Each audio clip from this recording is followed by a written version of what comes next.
तारीख को राम मंदिर की प्राण प्रतिष्ठा होने वाली है, लेकिन उसका विरोध भी तेज से हो रहा है। शंकराचार्य जो हैं वो भी उसका आने से मना कर रहे हैं, क्या मामला? देखिए, 492 साल के बाद भारत में राम मंदिर का निर्माण हुआ है और प्राण प्रतिष्ठा समारोह पूरे भारत के 145 करोड़ लोगों का और जितने भी सनातनी विश्व में हैं और मनुष्य मात्र हैं उनके लिए है।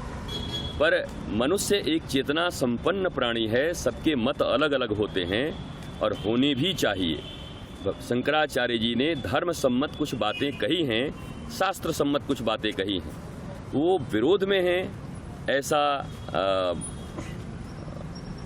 तर्क देना मुझे तो उचित नहीं लगता। उन्होंने शास्त्र में जो लिखा हुआ है वो बातें सामने रखी हैं और भक्ति के मार्ग पर चलते हुए भगवान श्री राम कहते हैं, सुनहु भामिनी मोरे कई बाता मानहु एक भगति कर नाता। तो प्रधानमंत्री नरेंद्र मोदी भी भारत के प्रमुख विद्वानों के साथ, शास्त्रियों के साथ और स्वयं 11 दिन का उपवास रखते हुए व्रत कर रहे हैं, चौकी पे सो रहे हैं। जो वैदिक सनातन परंपरा के अनुरूप प्राण प्रतिष्ठा के पूर्व किसी मनुष्य को कर्म करने चाहिए सात्विकता और शुद्धता के लिए, वो अपने तन मन और प्राण की शुद्धि के लिए कर रहे हैं। ऐसा प्रधानमंत्री आपको कहाँ मिलेगा? मुझे लगता है भगवान राम जो सबरी के जूठे बेर भी भक्ति और प्रेम से खाते हैं, तो करोड़ों भारतीय की भावना और उसका प्रतिनिधित्व कर रहे प्रधानमंत्री जब ये काम करेंगे तो भगवान राम बहुत प्रसन्नता से इस प्राण प्रतिष्ठा को स्वीकार करेंगे। बड़ी 500 वर्ष की तपस्या, कठोर संघर्ष के बाद प्राण प्रतिष्ठा राम मंदिर बनने जा रहा है। किस तरह का देश में माहौल है? साधु संतों में किस तरह का मैसेज? नहीं, केवल साधु संतों का ये देश नहीं है। साधु संत भी पहले किसी माता पिता के संतान होते हैं, फिर अपने माता और पिता से दिव्य ज्ञान लेकर के उनके संस्कारों से आगे बढ़कर गुरु परंपरा में दीक्षित होकर के और वैदिक गुरुकुलम में अपनी पढ़ाई करके सनातन विद्या का निरंतर कठिन अभ्यास करते हुए तब वो साधु संत बनते हैं।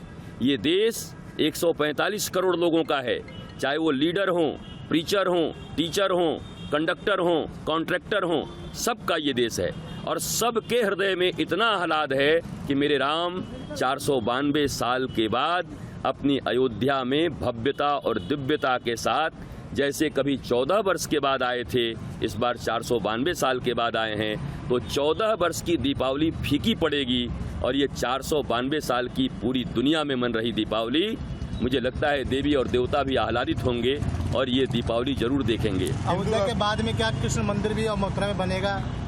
जी, बनना चाहिए और बनेगा भी, क्योंकि अयोध्या, मथुरा, काशी भगवान श्री राम, श्री कृष्ण और भोलेनाथ ये तीनों भारत की आत्मा हैं। अभी मैंने कहा कि जैसे वेटिकन सिटी की नाम लेते ही क्रिश्चियनिटी याद आती है, मक्का मदीना का नाम लेते ही इस्लाम याद आता है, वैसे ही अयोध्या, मथुरा और काशी का नाम लेते ही हिंदुओं का पवित्र तीर्थ स्थल और भगवान की जन्मभूमि याद आ जाती है। तो इसमें कहाँ संदेह है कि नहीं बनेगा? की बात चली है, काफी महात्मा चाहता है हिंदू राष्ट्र बने। मैं चाहता हूँ राम राज्य आ जाए, क्योंकि हिंदू तो रावण भी था और हिंदू कंस भी था। मेरा ऐसा मानना है कि भगवान राम की कृपा से राम राज्य यहाँ पर आ जाए भारत में। कांग्रेस भी इसका विरोध कर रही है, कई और पार्टियां भी विरोध कर रही है कि हमें बुलाया नहीं गया, हम जाएंगे नहीं, इस तरह की बात भी आ रही है। अब ये निमंत्रण का खेल तो मैं नहीं जानता, मुझे लगता है राम सबके हैं और प्रधानमंत्री जी ने भी कहा है कि 22 तारीख को सिर्फ वो लोग आ जाएं जो निमंत्रण है। 23 से पूरा भारत का मंदिर है, पूरी दुनिया का मंदिर है।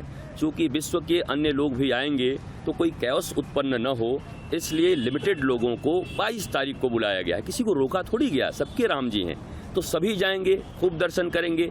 और जिनको निमंत्रण मिला है वो नहीं जाना चाहते, वो उनकी स्वतंत्रता है।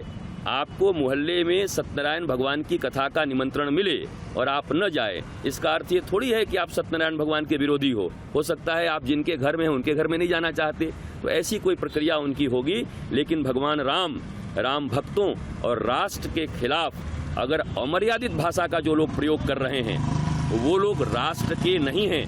और लोकतंत्र का महापर्व जब आएगा तो भारत की जनता अपनी लोकतांत्रिक शक्ति से उनको बड़ा जवाब देगी। आप 21 तारीख को दौसा फिराएंगे, किस तरह का त्यौहार है, किस तरह के लेकर रहेंगे आप? देखिए, मैं तो अयोध्या में रहूँगा, उसके बाद भारत के 4 राज्यों में मुझे 22 तारीख को जाना है।